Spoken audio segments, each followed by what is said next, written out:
Hello guys, my name is Anish. Welcome to my channel Anish Quest. Today I have made a project with witblox.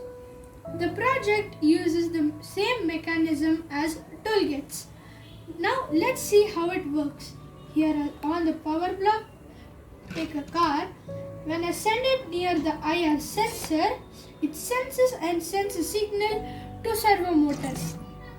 As a car passes by, the gate closes by itself.